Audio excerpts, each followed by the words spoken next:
जय हिंद साथियों आज की इस वीडियो में बिहार पुलिस कांस्टेबल के लिए ऐसे 100 सवालों को देखेंगे जो बिहार पुलिस कांस्टेबल की परीक्षा में आते ही आते हैं। आप सभी को पता है कि बिहार पुलिस कांस्टेबल में 100 सवाल आएंगे और 100 सवालों में से लगभग 70 सवाल साथियों जनरल अवेयरनेस के हो गए। तो जनरल अवेयरनेस के साथियों आज की इस वीडियो में मैंने पूरे के पूरे 100 सवाल लिए हैं। अगर आप इन सवालों को देख लेते हैं तो कुछ नहीं साथियों 8 से 10 सवाल तो आपके एग्जाम में आपको देखने को मिलेंगे। और पहले ही मैं आपको बता दूं ये सिंपल सवाल हैं, ये आसान सवाल हैं और आपके एग्जाम में साथियों 10 से 15% सवाल बिल्कुल आसान आते हैं। तो इसलिए इन 100 सवालों को देखिएगा और आपका जो स्कोर होना चाहिए वो 50 से नीचे नहीं होना चाहिए साथियों किसी हालत में।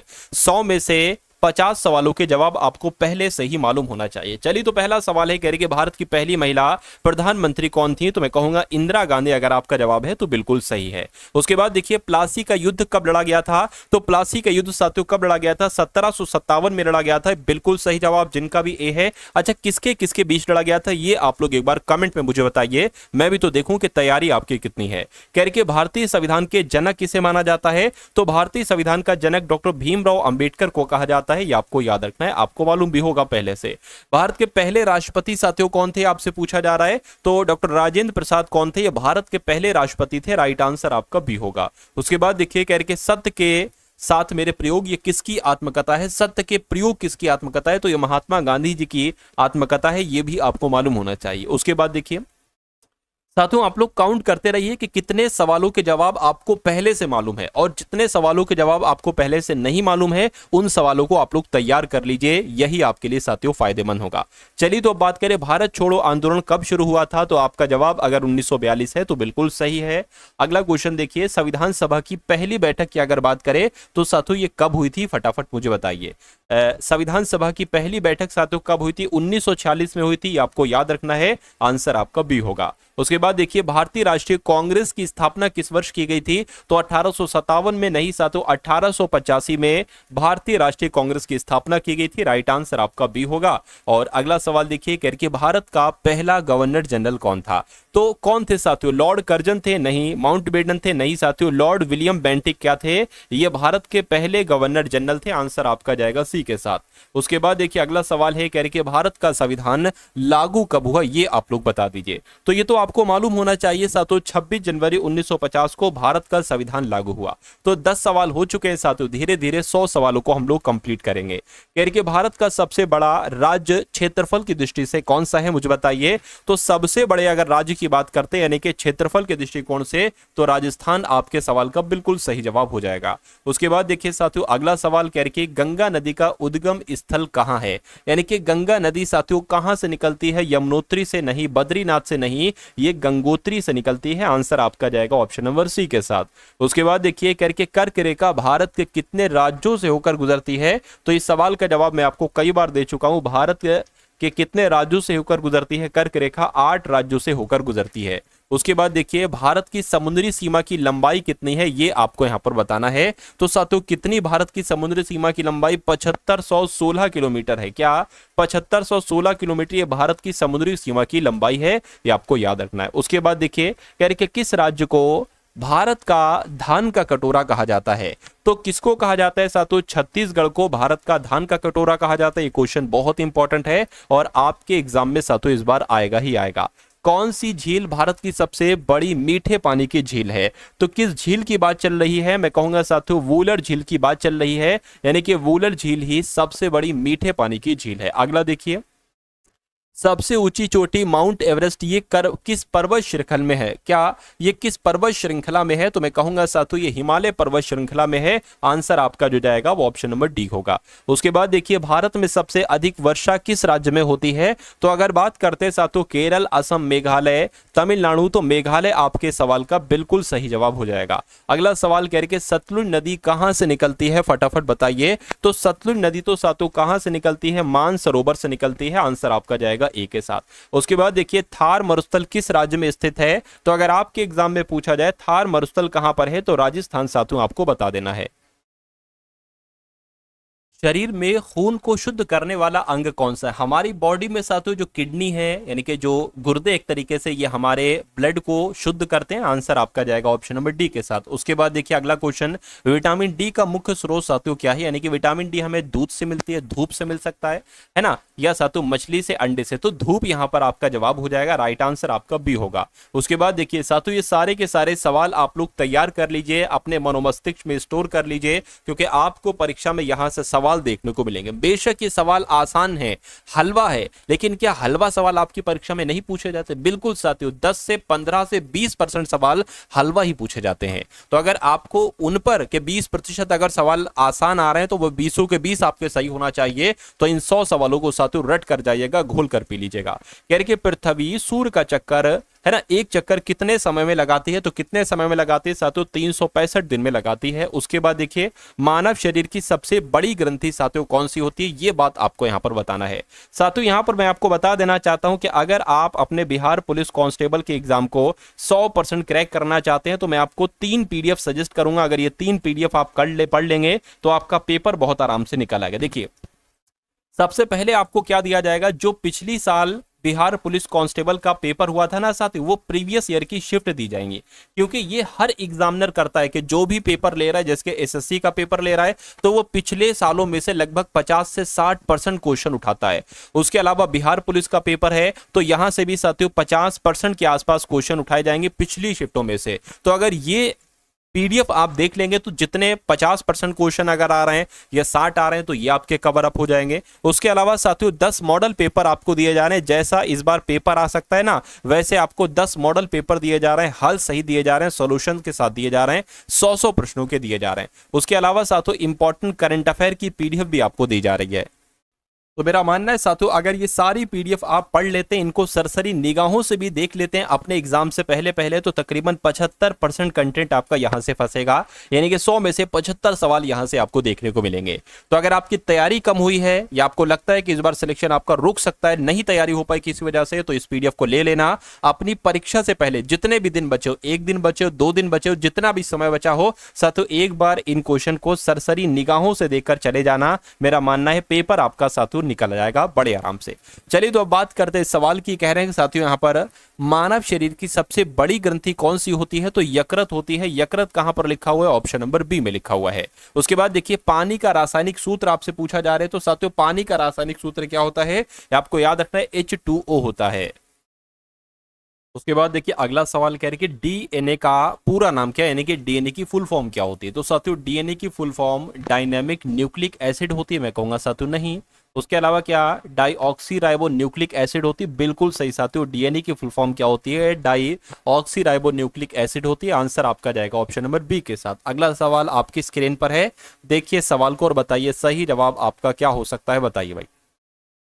मोबाइल फोन में उपयोग होने वाली धातु कौन सी होती है? तो मोबाइल फोन में किस धातु का इस्तेमाल किया जाता है? लिथियम का इस्तेमाल किया जाता है। आंसर आपका सी होगा। अगला देखिए चंद्रमा पर पहला इंसान कौन था? ये तो आंसर आपको दिख चुका है साथियों, नील आर्मस्ट्रांग आपका आंसर हो जाएगा। रक्त में लाल रंग किस कारण होता है साथियों? यहां पर आपका जवाब जो होगा साथियों वो क्या हो जाएगा? हीमोग्लोबिन हो जाएगा। आंसर आपका बी होगा। अगला सवाल देखिए कह रहे कि सबसे तेज गति से चलने वाली वस्तु कौन सी है, मुझे बताइए।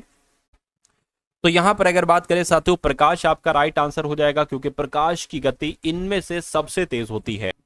भारत के वर्तमान राष्ट्रपति साथियों कौन है 2025 की अगर बात करें तो द्रौपदी मुर्मू जी आपका आंसर हो जाएगा। आंसर आपको दिख चुका है। उसके बाद देखिए अगला सवाल करके चंद्रयान 3 मिशन किस संगठन ने लॉन्च किया था? तो ये तो साथियों इसरो ने लॉन्च किया था। एक बार इसरो की फुल फॉर्म आप लोग बता दीजिए। क्या एक बार इसरो की साथियों फुल फॉर्म बता दीजिए कि इसरो की फुल फॉर्म क्या होती है इंग्लिश में। उसके बाद देखिए अगला सवाल है आपकी स्क्रीन पर, आपसे पूछा जा रहा है कि 2024 के लोकसभा चुनावों में भारत का प्रधानमंत्री कौन चुना गया है? यह उत्तर अपडेट के आधार पर बदला जा सकता है। बिल्कुल साथियों, यूनिकॉर्न स्टार्टअप का क्या मतलब है? अच्छा ये तो कुछ अलग ही टाइप हो गया साथियों, है ना। चलिए कोई दिक्कत नहीं है। अगला सवाल कह रहे कि भारत का पहला डिजिटल रुपया किसने लॉन्च किया था? तो किसके द्वारा लॉन्च किया गया था? आरबीआई के द्वारा लॉन्च किया गया था। बिल्कुल साथियों, आरबीआई की स्थापना कब की गई थी? एक बार ये भी आप लोग बता दीजिए। नरेंद्र मोदी किस लोकसभा क्षेत्र से सांसद हैं? तो ये तो साथियों वाराणसी से सांसद हैं। आंसर आपका ए हो जाएगा। भारत का पहला सेमीकंडक्टर प्लांट किस राज्य में बन रहा है? तो ये साथियों गुजरात में बना है। आंसर आपका ऑप्शन नंबर सी होगा। अगला सवाल, भारतीय संसद के कितने सदन होते हैं? ये आपको यहां पर कुल मिला के बताना है। तो भारतीय संसद के कितने सदन होते हैं? तो मैं कहूंगा एक तो लोकसभा होती है और एक राज्यसभा होती है। तो इस प्रकार आपका हो जाएगा साथियों 2, है ना, 2 आपका आंसर हो जाएगा। अगर मैं आपसे पूछूं भारतीय संसद के कितने अंग हैं, तो इसका आंसर आप लोग क्या बताएंगे? Guinness book of world record किस देश में प्रकाशित होता है? तो ये साथियों इंग्लैंड में प्रकाशित होता है। आंसर आपका बी होगा। अगला सवाल, टेलीफोन का आविष्कार किसके द्वारा किया गया था? बताइए। तो थॉमस एडिसन के द्वारा, ग्राहम बेल के द्वारा, न्यूटन के द्वारा, आइंस्टीन के द्वारा। तो ग्राहम बेल अगर आपका जवाब है तो आपका जवाब बिल्कुल सही है। उसके बाद देखिए, भारत का राष्ट्रीय पशु किसमें से कौन सा है? बताइए। तो हाथी है, शेर है, बाघ है, चीता है। तो बाघ आपको याद रखना है कि भारत का राष्ट्रीय पशु बाघ है। उसके बाद देखिए, विश्व का सबसे बड़ा महाद्वीप कौन सा है? बताइए। तो विश्व का सबसे बड़ा महाद्वीप एशिया है, अफ्रीका है, यूरोप है, अमेरिका है। तो अगर आपका जवाब एशिया महाद्वीप है तो बिल्कुल सही है। और भारत कौन से महाद्वीप में है? भारत साथियों एशिया महाद्वीप में ही है। उसके बाद देखिए, ओलंपिक खेल कितने वर्षों में एक बार होते हैं? तो 2 साल, 3 साल, 4 साल या 5 साल? मैं कहूंगा हर 4 साल के बाद होते हैं साथियों ओलंपिक्स। उसके बाद देखिए, जनगण मन किसने लिखा? फटाफट मुझे बता दीजिए। तो ये रविन्द्रनाथ टैगोर के द्वारा लिखा गया, महात्मा गांधी, बंकिम चंद्र चटर्जी या पंडित जवाहरलाल नेहरू? तो रविन्द्रनाथ टैगोर के द्वारा ही साथियों जनगण मन लिखा गया। राइट आंसर आपका ए होगा। उसके बाद देखिए, विश्व की सबसे बड़ी नदी कौन सी है? विश्व की सबसे बड़ी नदी आपसे पूछी जा रही है, मुझे बताइए। देखिए, अगर विश्व की सबसे लंबी नदी आपसे पूछी जाती है ना, लंबी नदी आपसे पूछी जाती तो आप बता देते नील नदी। और उसके अलावा अगर विश्व की नहीं बल्कि भारत की अगर पूछी जाती सबसे लंबी नदी तो कौन सी हो जाती? गंगा नदी हो जाती है। विश्व की सबसे बड़ी नदी की अगर हम बात करते हैं तो ये साथियों अमेजन नदी हो जाएगी। आंसर आपका सी होगा। भारत में नोट छापने का कार्य कौन करता है? मुझे बताइए। तो क्या ये काम सरकार करती है, रिजर्व बैंक ऑफ इंडिया करती है, प्रधानमंत्री या वित्त मंत्रालय करता है? मैं कहूंगा रिजर्व बैंक ऑफ इंडिया का ये काम है भारत में नोट छापने का। उसके बाद देखिए, अंतरिक्ष में जाने वाला पहला व्यक्ति कौन था? तो अंतरिक्ष में जो सबसे पहले गया था उनका नाम क्या था? यूरी गागरिन उनका नाम था। ये आपको याद रखना है। अगला सवाल, यूनाइटेड नेशन ऑर्गेनाइजेशन का मुख्यालय कहां पर स्थित है? साथियों 50 सवाल हो चुके हैं। आप काउंट कर रहे हैं ना, या अंदाजे से साथियों आप लोग बताएंगे? मुझे कोई दिक्कत नहीं, अंदाजे से बता दीजिएगा, जैसे भी बताइएगा बताइएगा जरूर कि इसमें से कितने क्वेश्चन आपके बिल्कुल सही हो। मैंने जो आपको टारगेट दिया है वो 50 का टारगेट दिया है।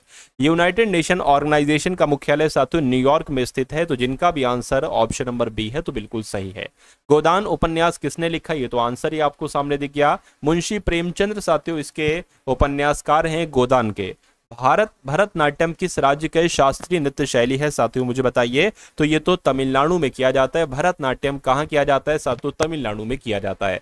उसके बाद देखिए, अगला सवाल है, कह रहे कि सारे जहां से अच्छा हिंदुस्तान हमारा, ये गीत किसने लिखा था? तो ये गीत साथियों इकबाल साहब ने लिखा था, अल्लामा इकबाल ने लिखा था। राइट आंसर आपका बी होगा। उसके बाद देखिए, बिहार का शेक्सपियर किसे कहा जाता है? फटाफट आप लोग बताइए। तो बिहार वालों साथियों आप लोग बताइए कि बिहार का शेक्सपियर किसे कहा जाता है? आपसे पूछा जा रहा है, फटाफट बता दीजिए। तो भिखारी ठाकुर जी को कहा जाता है साथियों बिहार का शेक्सपियर।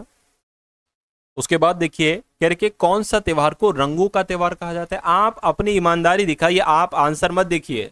सबसे पहले नजर तो आपकी आंसर की तरफ जाती है, आंसर मत देखिए, है ना, इतना हाथ रख लीजिए। तो रंगों का त्योहार किसे कहा जाता है साथियों? दीपावली को, होली को, दशहरे को या रक्षाबंधन को? तो मैं कहूंगा होली को साथियों रंगों का त्योहार के रूप में जाना जाता है। एक पुस्तक है साथियों, इस पुस्तक का नाम है गाइड। तो इस पुस्तक के लेखक कौन है साथियों? ये बात आपसे पूछी जा रही, क्या रस्किन बॉन्ड है, विक्रम सेठ है, आर के नारायण है या अमृता प्रीतम है? तो यहां पर आपका जवाब आर के नारायण के साथ जाना चाहिए। सवाल सैकड़ों बार पूछा जा चुका है कि गाइड पुस्तक के लेखक कौन है, तो आर के नारायण साहब हैं। कथक किस राज्य से जुड़ा नृत्य है? तो कथक कहां पर किया जाता है? उत्तर प्रदेश में किया जाता है। अगला देखिए, रामचरितमानस किस भाषा में लिखा गया है? तो रामचरितमानस की अगर हम बात करें साथियों, तुलसी है ना, तुलसीदास द्वारा रचित है। किसके द्वारा? अगर आपसे पूछा जाए तुलसीदास के द्वारा, रामचरितमानस किसके द्वारा लिखित है? तो तुलसीदास के द्वारा लिखित है। किस भाषा में लिखा गया है? तो अवधी भाषा में लिखा गया है। अगला सवाल कह के विश्व का सबसे ऊंचा धार्मिक स्मारक कौन सा है? तो विश्व का सबसे ऊंचा धार्मिक स्मारक स्टैचू ऑफ यूनिटी है। स्टैचू ऑफ यूनिटी आपके इस क्वेश्चन का बिल्कुल सही जवाब हो जाएगा। अगला देखिए, किस भारतीय लेखक को साहित्य में नोबेल पुरस्कार मिला? तो साहित्य के क्षेत्र में साथियों नोबेल पुरस्कार किसको मिला था? रविन्द्रनाथ टैगोर को मिला था। और उनकी किस रचना के लिए मिला था? साथियों गीतांजलि रचना के लिए मिला था। यह भी आपको मालूम होना चाहिए। अगला सवाल देखिए, भारत के पहले टेस्ट क्रिकेट के कप्तान कौन थे? तो अगर ये पूछा आ जाए ना आपसे तो सीके नायडू आपको बता देना है, क्योंकि भारत के पहले टेस्ट क्रिकेट के कप्तान सातु सीके नायडू ही थे। पीवी सिंधु किस खेल से संबंधित हैं? किस खेल से सातु ये जुड़ी हुई हैं? तो ये तो बैडमिंटन खेलती हैं, बैडमिंटन से जुड़ी हुई हैं। अगला सवाल देखिए, करके क्रिकेट में 100 शतक लगाने वाले पहले खिलाड़ी कौन हैं? तो इनका नाम साथियों सचिन तेंदुलकर है। और सचिन तेंदुलकर साहब क्रिकेट के क्षेत्र में 100 शतक लगाने वाले पहले खिलाड़ी थे। ओलंपिक खेलों की शुरुआत किस देश से हुई थी बताइए? तो ओलंपिक खेलों की शुरुआत साथियों रोम से हुई थी, ग्रीस से हुई थी, अमेरिका जापान से हुई थी। अगर आपका जवाब ग्रीस है तो आपका जवाब बिल्कुल सही हो जाएगा। उसके बाद देखिए अगला सवाल, हॉकी को भारत का राष्ट्रीय खेल कब घोषित किया? वैसे हॉकी भारत का राष्ट्रीय खेल है या नहीं है? नहीं है मैं कहूंगा, है ना। 1947 में क्या घोषित किया गया? नहीं। 52 में नहीं। इसे औपचारिक रूप से घोषित नहीं किया गया। ये सबसे सही और सबसे सटीक जवाब आपका हो जाएगा। ऐसा नहीं कोई सन आप लगा के चले आओ, गलत मान लिया जाएगा। रणजी ट्रॉफी किस खेल से संबंधित है? तो रणजी ट्रॉफी पता किस खेल में दी जाती है? सातों क्रिकेट के खेल में दी जाती है। अगला सवाल देखिए, किस भारतीय ने ओलंपिक में व्यक्तिगत स्वर्ण पदक जीता था? मैं कहूंगा अभिनव बिंद्रा की अगर बात करें तो ये ओलंपिक में इन्होंने व्यक्तिगत स्वर्ण पदक जीता था। उसके बाद देखिए करके आईपीएल का पहला संस्करण किस वर्ष हुआ था? तो पहला संस्करण साथियों पता कब हुआ था? 2008 में हुआ था। आंसर आपका भी होगा। अगला देखिए, भारत का केंद्रीय बैंक कौन सा है? तो जो रिजर्व बैंक ऑफ इंडिया है ना साथियों, यही भारत का केंद्रीय बैंक है, सेंट्रल बैंक है। और अगर आपसे पूछा जाए बैंकों का बैंक किसे कहा जाता है, तो आरबीआई को ही बैंकों का बैंक कहा जाता है। अच्छा बताइए साथियों, जीएसटी की फुल फॉर्म क्या है? क्या जीएसटी की फुल फॉर्म अगर आपसे पूछी जाए तो आपका आंसर क्या होगा? गुड्स एंड सर्विस टैक्स होगा। और ऐसा कहां पर लिखा हुआ है? ऐसा आपका ऑप्शन नंबर ए में लिखा हुआ है। उसके बाद देखिए, रुपया प्रतीक यानी कि ये जो रुपए का प्रतीक है ये किसके द्वारा डिजाइन किया गया था? इतनी सी बात आपसे पूछी जा रही है। उदय कुमार के द्वारा, चंद्रशेखरन के द्वारा, सतीश धवन या राघवन के द्वारा? मैं कहूंगा उदय कुमार के द्वारा इसको डिजाइन किया गया था। शेयर बाजार का प्रमुख सूचकांक क्या है? तो शेयर बाजार का प्रमुख सूचकांक आपसे पूछा जा रहा है, आप लोग बताइए। बीएसई सेंसेक्स है। आंसर आपका सी हो जाएगा। अगला सवाल देखिए करके, भारतीय मुद्रा छापने का अधिकार किसके पास है? तो वित्त मंत्रालय के पास नहीं साथियों, आरबीआई के पास भारत में मुद्रा छापने का अधिकार है। ये बात मैं आपको पहले भी बता चुका हूं। उसके बाद देखिए कह रहे कि मेक इन इंडिया योजना ये शुरू कब की गई थी? तो 12 में, 14 में, 16 में, 20 में? मैं कहूंगा 2014 में मेक इन इंडिया योजना शुरू की गई थी। ये बात भी आपको मालूम होना चाहिए। अगला सवाल, भारत की पहली महिला वित्त मंत्री कौन थी? महिला वित्त मंत्री कौन थी? तो निर्मला सीतारमण आपको मालूम होना चाहिए पहले से ही। उसके बाद देखिए, बिटकॉइन किस प्रकार की मुद्रा है? आपसे पूछी जा रही है। तो किस प्रकार की मुद्रा है? क्रिप्टो करेंसी टाइप की मुद्रा है। यह भी आपको याद रखना है। आंसर आपका जाएगा ऑप्शन नंबर सी के साथ। उसके बाद देखिए, भारत की राष्ट्रीय आय कौन मापता है बताइए? तो सेंट्रल स्टैटिक ऑर्गेनाइजेशन मापती है, यानी कि केंद्रीय सांख्यिकीय संगठन मापती है। आंसर आपका जाएगा सी के साथ। यूपीआई की फुल फॉर्म आपसे पूछी जा रही है, फटाफट बता दीजिए। तो यूपीआई की फुल फॉर्म होती है यूनिफाइड पेमेंट इंटरफेस। ऐसा कहां पर लिखा हुआ है? ऐसा आपका ऑप्शन नंबर बी में लिखा हुआ है।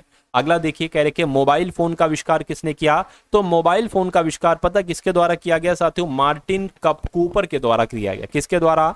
मार्टिन कूपर के द्वारा ही साथियों मोबाइल फोन का आविष्कार किया गया था। कह रहे कि पृथ्वी का सबसे ऊपरी परत जो होती है ना, इसको क्या कहा जाता है? कोर, क्रस्ट, मेंटल या मोल्टन? मैं कहूंगा इसको क्रस्ट कहा जाता है। पृथ्वी की सबसे ऊपरी परत को क्रस्ट कहा जाता है। वायुमंडल में सबसे अधिक कौन सी गैस पाई जाती है?